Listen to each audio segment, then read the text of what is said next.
41페이지.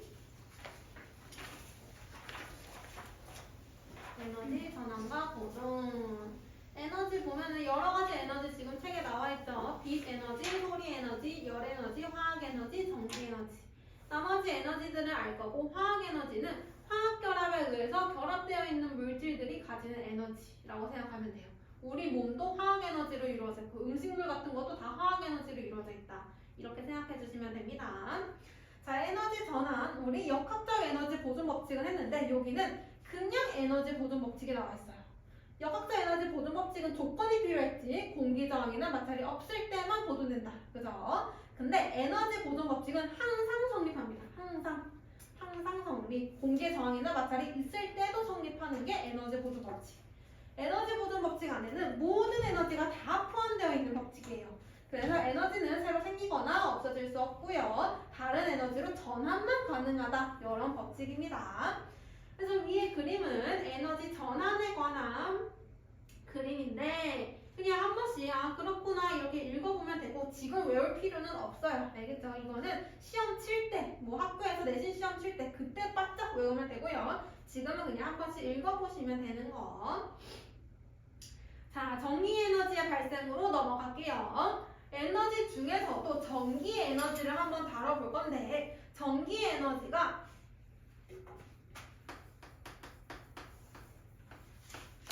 자기랑 관련이 있어요.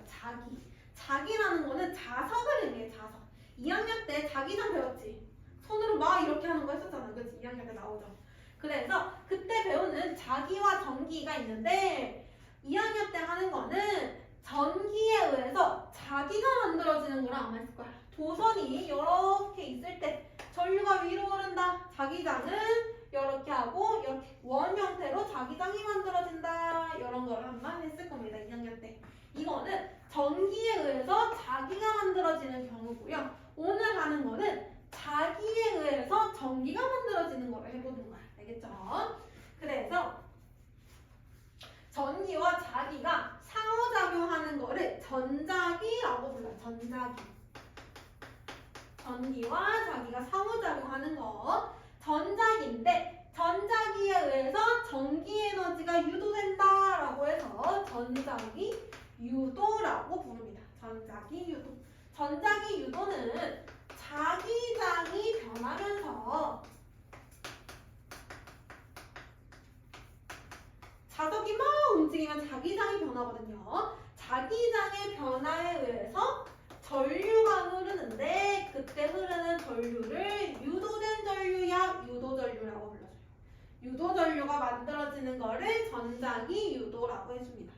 한번 해볼게요. 도선을 내가 칭칭칭 감아놓은 거를 솔레노이드라고 하죠. 솔레노이드가 이렇게 하나 있고, 여기에 자석이 하나 있어요. 지금 솔레노이드에 전류가 안 흐르고 있는 상태야. 근데 내가 여기서 자석을 막 움직여. 그랬더니 갑자기 전류가 흘러요. 이게 전자기 유도야. 전류가 안 흘렀는데 자석만 움직여주니까 전류가 흘렀다. 이때 흐르는 전류를 유도전류라고 합니다. 자, 왜 유도전류가 흐르냐면, 이 솔레노이드가 지금 자기장이 있는 상태거든요. 자기장은 N에서 나와서 S로 들어가요. 이렇게. 항상 N에서 나와서 S로 들어가는 자기장이 형성이 되어 있는데, 지금 솔레노이드에도 이런 자기장이 형성이 되어 있는 거야. 근데 얘가 가까이 오잖아? 그러면은 여기 통과하는 자기장이 더 많아지고, 얘가 멀어지잖아? 그러면 통과하는 자기장이 줄어들어요. 자기장의 변화가 생기는 거야. 여기 나와있지. 자기장의 변화. 근데 솔레노이드는 이 자기장의 변화가 너무 싫어. 너무 싫어서 변화가 얘를 없애주기 위한 전류를 흘러주는 거예요. 전류 흐르면 자기장 만들어지잖아. 그치? 했지? 2학년 때. 그래서 전류를 흘러줌으로써 얘가 자기장이 많아졌네? 그러면 반대 자기장을 만들어주는 거야. 그러면 얘랑 얘가 상쇄되고, 얘랑 얘가 상쇄돼서 다시 자기장이 원래대로 되돌아와요. 그래서 상쇄되는 자기장을 만들려면 전류가 필요하네. 전류를 흘러줘야겠구나 하고 전류가 흐르는 거예요. 과정 혹시 이해 안 되면 이해 안 해줘도 됩니다. 결과만 기억합시다. 자, 그래서 우리는 뭘 배울 거냐면 유도 전류를 배울 건데 유도 전류의 방향이 중요해요. 방향. 자, 자기장의 방향은 M에서 나와서 S로 들어간다 그랬지. 근데 얘가 S로 들어갔어. 그럼 다시 N으로 나와야 되잖아. 그래서 자석 내부에서는 S에서 N 쪽으로 나와요. 바깥에서는 N에서 S로 자기장이 만들어지고 안에서는 S에서 N으로 자기장이 만들어져요. 이거를 하나 기억하고 있고 어떻게 해줄 거냐면 유도 전류의 방향은 자기장의 변화가 싫다 그랬지? 자기장의 변화를 방해하는 방향으로 흐를 거예요.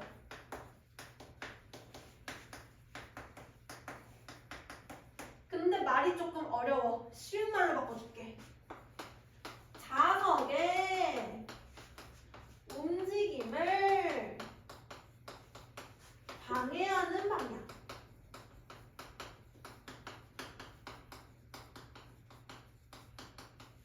자, 자석이 움직일 거지. 자석이 움직일 때만 유도전류가 흐르는 거예요. 자, 자석이 가까이 오네? 그럼 이게 너무 싫은 거야, 가까이 오는 게. 얘를 다시 밀어내면 돼. 자석이 멀리 가네? 이것도 싫은 거야. 다시 잡아 당기면 돼. 알겠지? 자, 여기 솔레노이드가 있어. 자석이 있는데 N극이 아래쪽을 향했어. 자석이 코일, 솔레노이드에 가까이 온다라고 생각해보자. 가까이 오네? 밀어내야 되지. 밀어내는 힘 뭔지 알아? 청력. 그렇지, 청력. 밀어내기 위해서 여기에 청력이 발생을 해줘야 돼. 그러면 위쪽에 무슨 극이 와야 얘랑 만났을 때 청력 발생해? N극.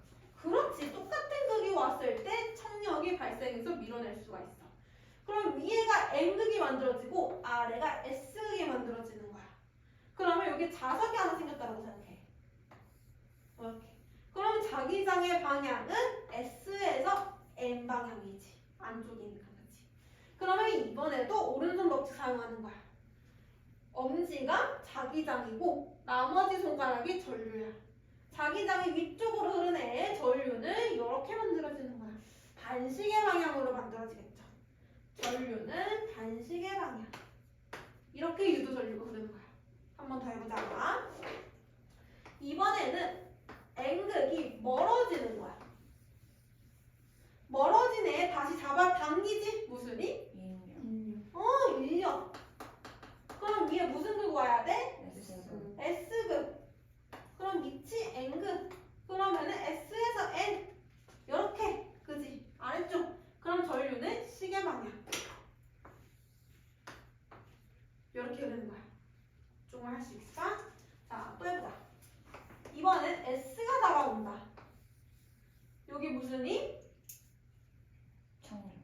청력. 밀어내야지. 그럼 위쪽에 무슨 극? S극. S극. 이렇게. S에서 N. 이렇게 됐네. 그러면 이번에도 시계 방향. 마지막. S가 멀어진다. 무슨 힘? 인력. 인력. 위에 무슨 극? N극. N극. 이렇게. 그럼 이번에는 반시계 방향. 이렇게 유도전류 방향을 찾아주시면 돼요. 그래서 자석이 어디로 움직이는지 본 다음에 무슨 힘이 발생하고 그러려면 무슨 극이 와야 되고 따라서 유도전류 이렇게 흐르는구나. 이 순서대로 문제를 풀어주시면 됩니다. 그래서 여기서는 유도전류 방향 찾는 문제가 나올 거고요. 그 다음에 유도전류의 크기.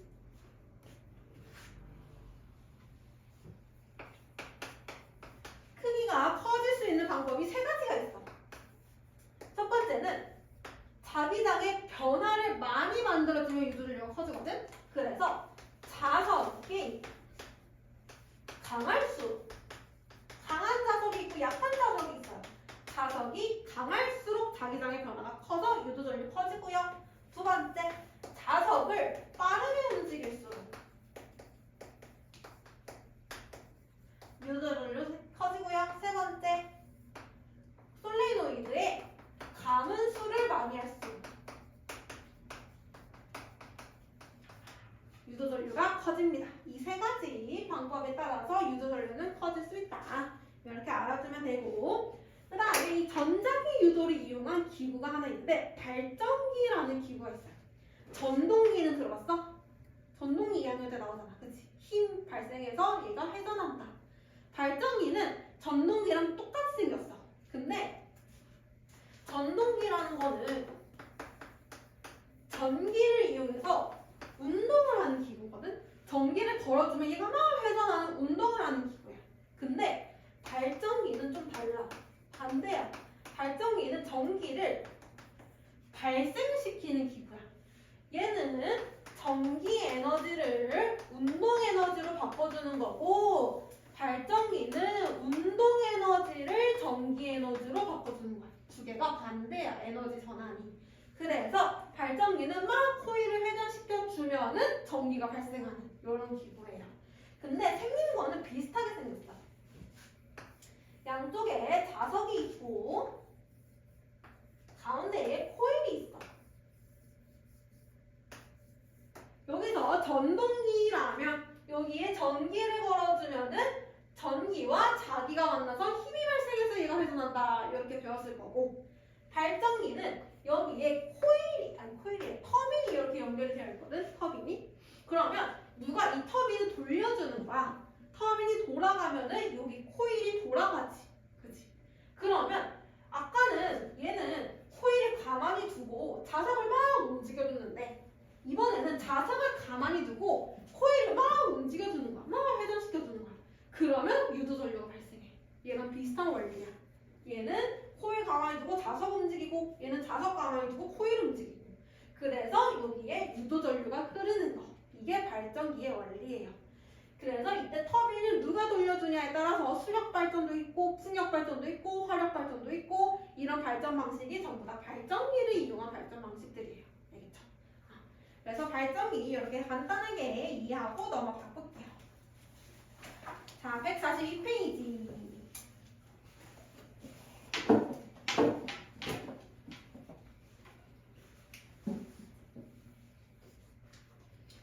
자, 전기 에너지를 보여볼 건데요. 전기 에너지라는 건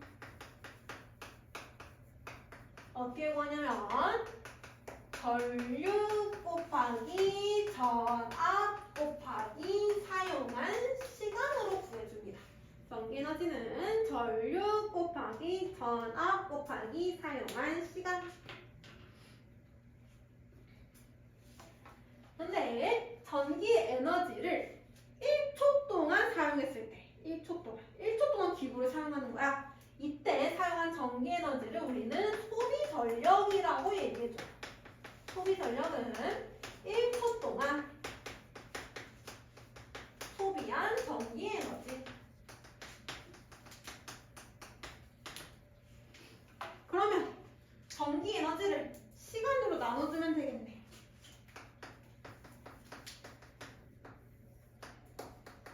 총 사용한 전기 에너지를 시간초로 나눠주면은 소비 전력 나오고요. 여기에 이 식을 넣어보면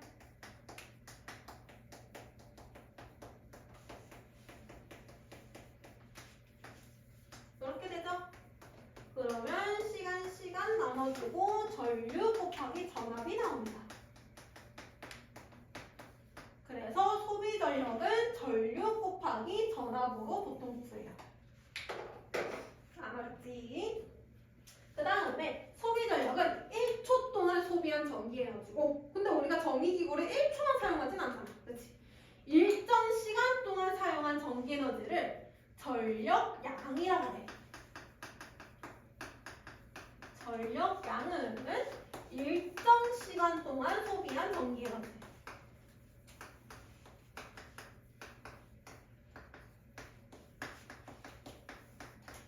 얘는 그냥 소비 전력에다 시간을 곱해주면 되는데, 근데 여기서 주의해야 될 점이 하나 있어.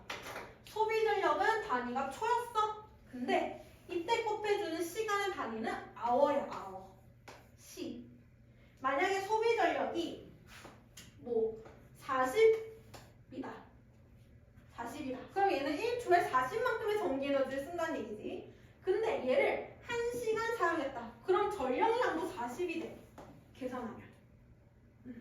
얘는 1초 동안 40만큼 사용하고 얘는 1시간 동안 40만큼 사용하고 뭔가 이상하지. 왜 그러냐면 단위가 다르기 때문에. 단위가. 소비 전량은 단위가 와트야 와트. 와트라는 단위를 써. 근데 전력량은 단위가 와트시야. 단위가 다르기 때문에 똑같은 사실이지만 똑같은 사실이 아니에요. 쟤는 40와트고 얘는 40와트시야. 앞에 숫자만 똑같지 똑같은 전기에너지의 양이 아닙니다. 알겠죠? 조금 이해가 되십니까? 그래서 그냥 전력량은 소비 전력에다가 사용할 시간 곱해주면 되고요. 여기서 가끔 이제 뭐 텔레비전 소비 전력, 뭐 다리미 소비 전력, 뭐 이제 선풍기 소비 전력 이렇게 나와서 하루 동안 사용한 소비 전력 전력량 구하시오 이렇게 문제 나오면은 그냥 소비 전력 곱하기 시간, 소비 전력 곱하기 시간, 소비 전력 곱하기 시간 해서 다 더해서 계산해주면 돼. 별거 아니에요. 그래서 이거 세 가지 기억하고 있읍시다. 전기 에너지는 전류 곱하기 전압 곱하기 시간, 소비 전력은 전류 곱하기 전압, 전력량은 소비 전력 곱하기 시간. 세 가지씩 기억하고 있으면 되겠습니다. 여기까지 됐을까요? 자, 문제 풀어볼게요. 143, 144.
해볼게요.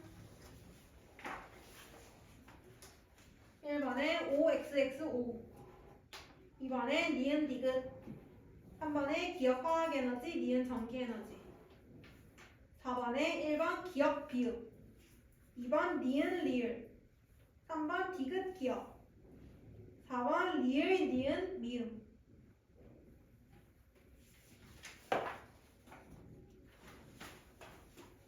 5번에 55xx 6번에 기억 니은 리을 7번에 5xx5 8번에 전력 440W 전력량 440W시 9번에 3kW시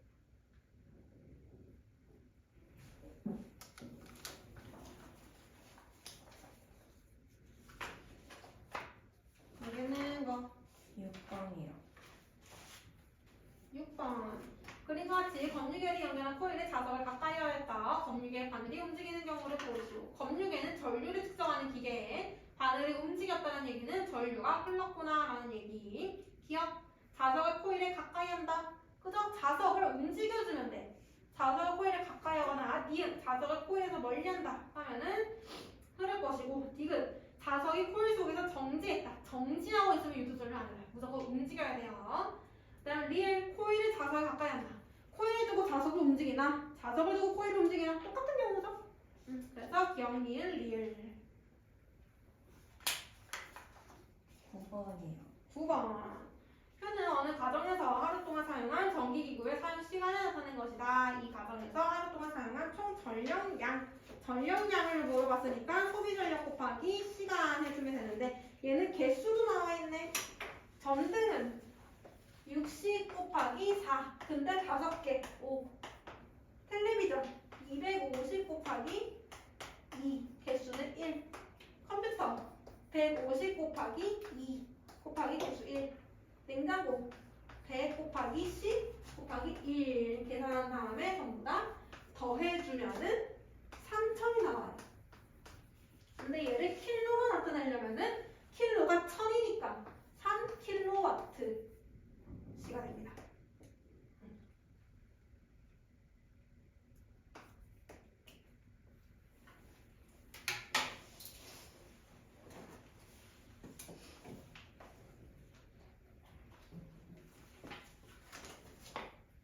또 모르는 거 있는 사람 4번이요.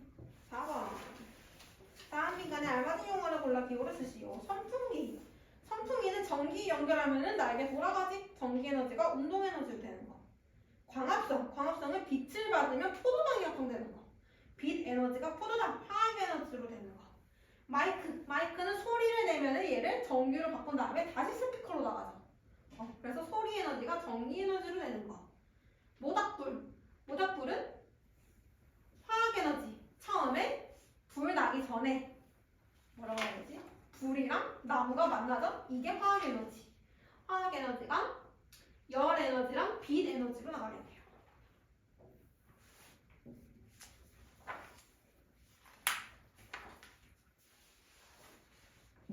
또 모르는 거 있는 사람? 선생님 근데 그러면은 그 1와트시가 아니 1000와트시가 1kW시에요? 아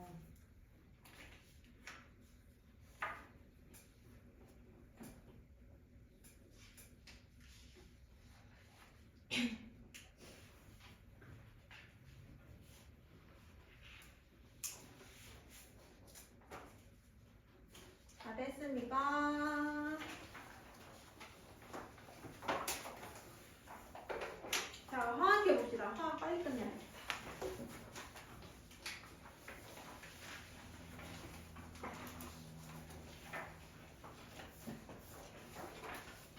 화학은 내용이 별로 안 어렵고 많지 않아서 빨리 끝낼 수 있어요. 후루룩 한 번씩 읽어보고 넘어갑시다.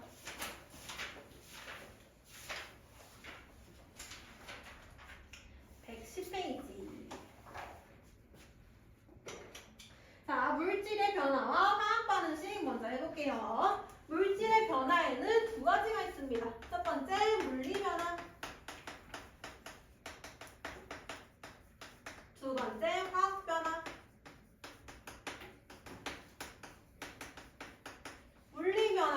말 그대로 물리적으로 겉모습만 변한다는 얘기고 얘는 성질은 안 변해요. 근데 화학 변화는 성질이 변해서 새로운 물질이 생겨나는 거야. 이렇게. 그래서 물리 변화는 성질이 그대로. 근데 성질을 가지는 가장 작은 입자를 우리는 분자라고 배웠을걸.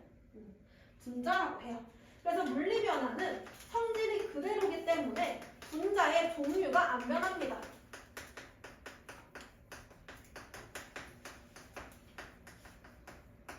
분자가 안 변하면은 원자도 안 변해. 원자의 종류와 개수도 일정해. 대신에 뭐가 변하냐면 분자의 배열이 변해요.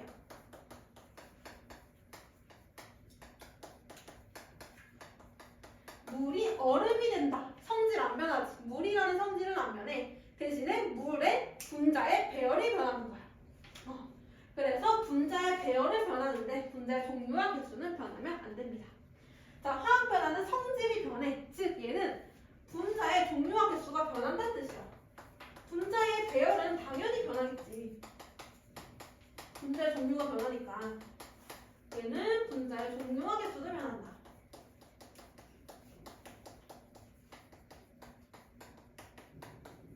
대신에 안 변하는 게 있어. 분자의 종류는 변하는데 그 분자를 이루고 있는 원자는 안 변해요.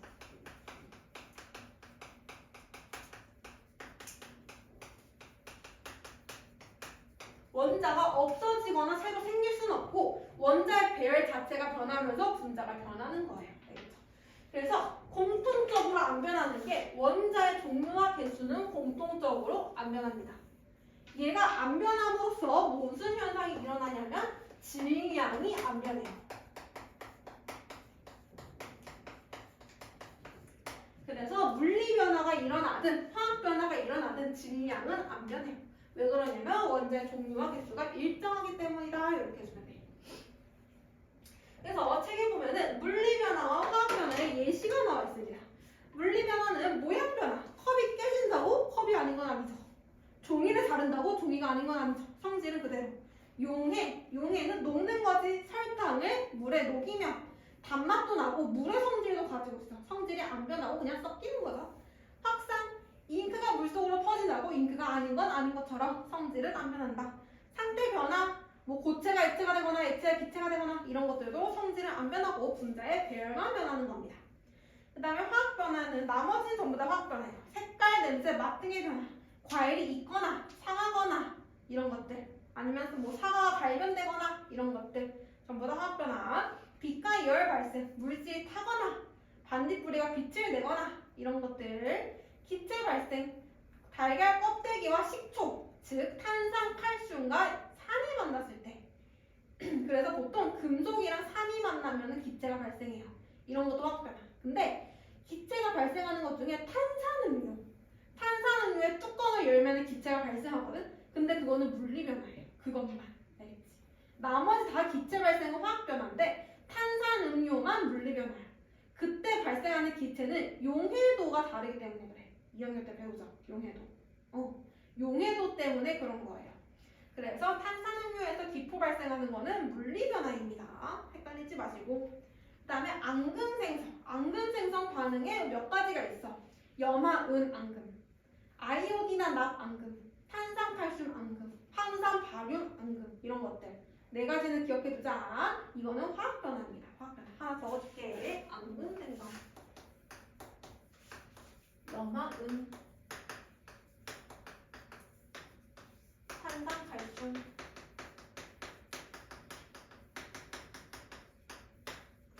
황산, 바륨.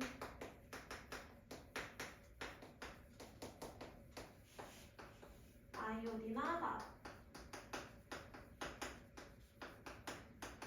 여기서 위에 세 개는 전부 다 흰색 앙금이고요. 밑에 한 개만 노란색 앙금이에요. 그래서 앙금 생성 반응 4가지 정도는 기억을 해둡시다.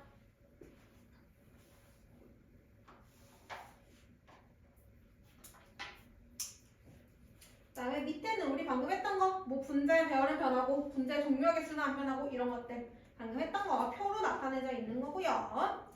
자, 111페이지로 넘어가 볼게요. 111페이지가 중요합니다.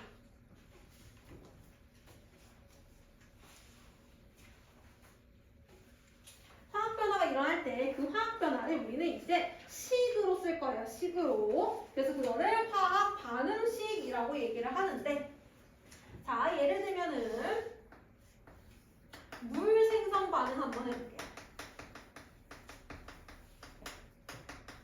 물은 H2O지. 수소와 산소가 만나서 물이 생성되는 반응을 식으로 나타내는 거야. 이때 수소와 산소가 만나서 물이 된다. 수소와 산소는 재료고 물은 결과물이 되는 거야. 재료를 왼쪽에 쓰고요. 결과물을 오른쪽에 쓰고 그 사이를 화살표로 이어주면 돼요. 자, 재료는 수소와 산소 두 가지 이상이면 플러스. 그 다음에 만들어지는 결과물이 물. 이렇게 쓰면 돼요. 이걸 이제 화학식으로 나타낼 건데 식으로 나타낼 때는 무조건 분자 형태로 써야 돼. 자, 수소는 수소 원자 하나만 있다고 해서 수소의 성질을 가지지 않아요. 수소 분자일 때 수소의 성질을 가져. H2일 때. 산소의 분자식은 O2. 산소는 산소가 두 개 결합해야지 우리가 숨을 쉴 수 있어요. 알겠죠? 이거 두 개가 만나서 물이 된다. H2O. 이렇게 화학식으로 바꿔주고. 마지막이 제일 중요해.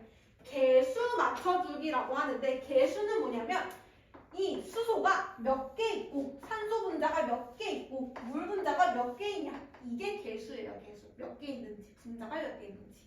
근데 개수를 맞춰주려면 얘를 우리가 재료를 반응물이라고 하고 만들어진 결과물을 생성물이라고 하거든요. 반응물과 생성물에서 원자의 종류와 개수가 변하면 안 돼. 그래서 이걸로 퍼즐 맞추듯이 맞추는 거야. 자, 반응물 한번 볼게. 수소 원자가 총 2개 있고 산소 원자가 총 2개 있어. 자, 생성물 볼게. 수소 원자가 총 2개 있고 산소 원자가 1개 있어. 지금 뭐가 달라? 산소. 산소가 달라. 산소가 얘는 2개인데 얘는 1개야. 그러면 틀린 거야. 양쪽이 똑같아져야 돼. 알겠지?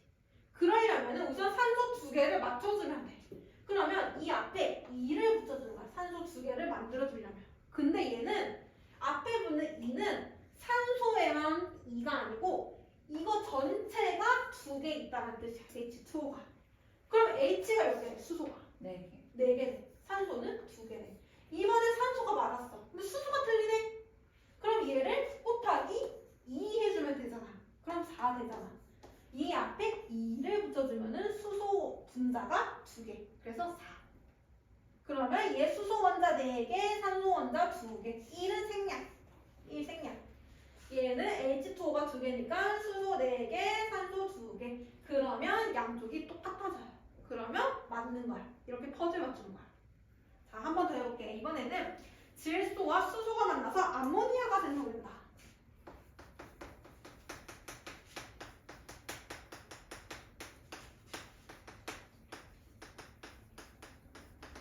질소 N2, 수소 H2, 암모니아 NH3.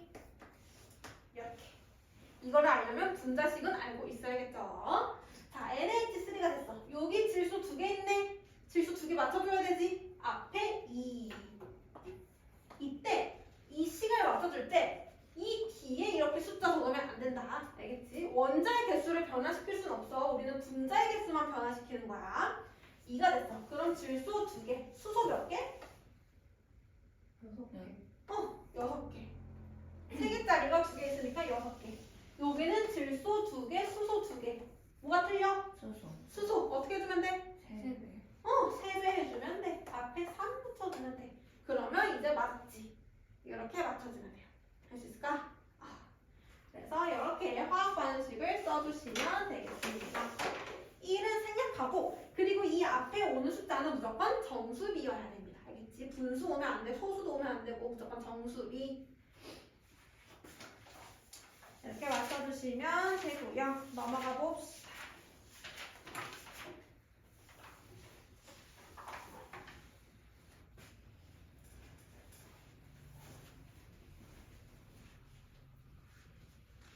자, 질량보존 법칙은 너무 쉬워서 간단하게 넘어갈게요. 질량보존 법칙은 말 그대로 질량이 보존된다라는 법칙이고요. 질량, 아까 왜 질량이 안 변한다 그랬지? 원자의 배열과 개수가 같아. 원자의 종류와 개수가 같아서. 맞아요. 원자의 종류와 개수는 물리 변화에서도 안 변하고 화학 변화에서도 안 변해. 그렇기 때문에 질량은 항상 일정해요. 물리 변화도 그렇고 화학 변화도 그렇고.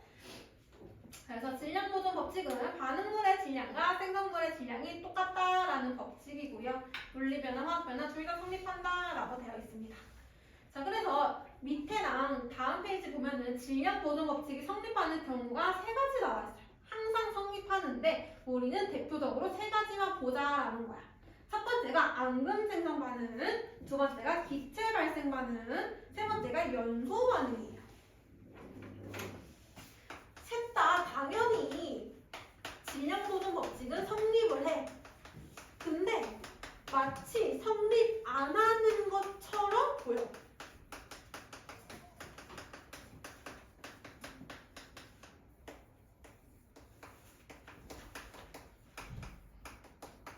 얘네를 어디서 볼 거냐면 용기를 다르게 할 거야. 용기, 그릇.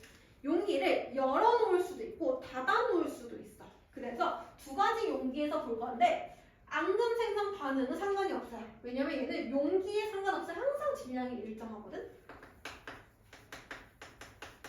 앙금은 고체잖아, 고체. 고체는 날아갈 수가 없고 가라앉지. 그렇기 때문에 얘는 열린 용기에서 측정하나 닫힌 용기에서 측정하나 항상 질량이 반응물과 생성물이 똑같아요. 똑같아.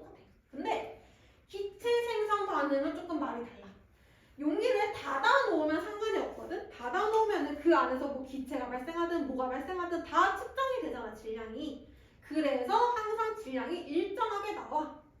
근데 내가 뚜껑을 열어놔 볼게. 그러면 기체 어떻게 돼? 날아가 버려. 그럼 기체 질량 측정돼야 안 돼? 안 돼. 여기서도 질량 보존 법칙은 당연히 성립을 해. 근데 기체의 질량이 열린 용기에서는 측정이 안 돼 버려. 그러면 질량이 마치 감소하는 것처럼 보이는 거야. 근데 질량이 실제로 감소한 거야? 아니지. 그냥 우리가 기체의 질량을 측정하지 못한 거야. 알겠죠? 이때도 질량 보존 법칙은 성립을 합니다. 자, 그 다음에 연소 반응은 두 가지로 또 나눌 수가 있어요. 연소 반응에서 나무를 연소시키는 거와 철을 연소시키는 거. 두 가지가 있습니다. 나무를 연소시키게 되면은 나무는 재가 돼요. 재. 근데 재가 되면서 플러스 기체가 나와. CO2와 H2O 같은 것들이 나와. 근데 얘도 닫힌 용기에서 측정하면 상관이 없지. 다 측정이 되니까 질량이 일정해. 근데 열린 용기에서는 이 기체의 질량이 또 측정이 안 돼버려. 그럼 이 질량 어떻게 돼? 또 질량이 감소하는 것처럼 보이는 거야. 실제로는 우리가 질량을 측정을 못한 거죠. 감소한 게 아니고. 근데 철은 좀 달라요. 철은 항상 연소시킬 때는 산소가 필요하거든요. 산소가 있어야지만 연소가 돼요. 불에 탈 수 있어요. 근데 철이랑 산소를 연소시키잖아? 그럼 얘는 두 개가 결합하는 산화철이 만들어져. 산소랑 철이 결합해버린 거야. 근데 열린 용기에서 얘 질량 측정하면은 산소 질량이 측정 안 되지. 여기서는 철의 질량만 측정이 돼. 근데 결과물은 산화철이야. 산소와 철의 질량이 모두 측정이 돼. 질량 어떻게 될까? 늘어나. 질량이 증가해버려. 근데 여기도 질량 실제로 증가한 건 아니지. 우리가 산소의 질량을 측정 못한 거일 뿐이야. 그래서 여기도 질량 보존 법칙은 다 성립을 합니다. 전부 다 질량 보존 성립하는데 우리가 기체의 질량을 측정하지 못하기 때문에 감소할 때도 있고 증가할 때도 있고. 근데 물론 닫힌 용기에서는 다 일정하고 열린 용기에서만 조금 다르게 측정이 됩니다. 그 내용이 122페이지, 123페이지에 이어서 나와져 있습니다. 보통 기체가 발생하는 반응은 탄산칼슘이랑 산이 만나는 거. 탄산칼슘 달걀 껍데기나 아니면 분필이나 조개 껍데기나 이런 게 다 탄산칼슘. 이게 염산을 만나는 경우가 나오거나 아니면은 금속이랑 산이 만나는 경우가 나오거나 아니면 과산화수소. 과산화수소 H2O2를 과산화수소라고 해요. H2O 하면 물이지. 근데 산소가 한 개 더 있어. 산소가 과하게 있다라고 해서 과산화수소라고 불러줘요. 얘가 이렇게 반응을 해야 되거든요. 그래서 이때도 기체가 발생하는 반응이에요. 과산화수소 분해되는 반응. 이것도 기체가 발생하니까 질량이 감소하는 것처럼 보입니다. 아마 문제에서는 대부분 기체가 발생한다 이런 걸 줄 거예요. 다 외우지 않아도 돼요. 그래서 질량 보존 법칙은 이렇게 간단하게 보고 넘어가고요. 문제 한번 풀어볼게요. 124, 125.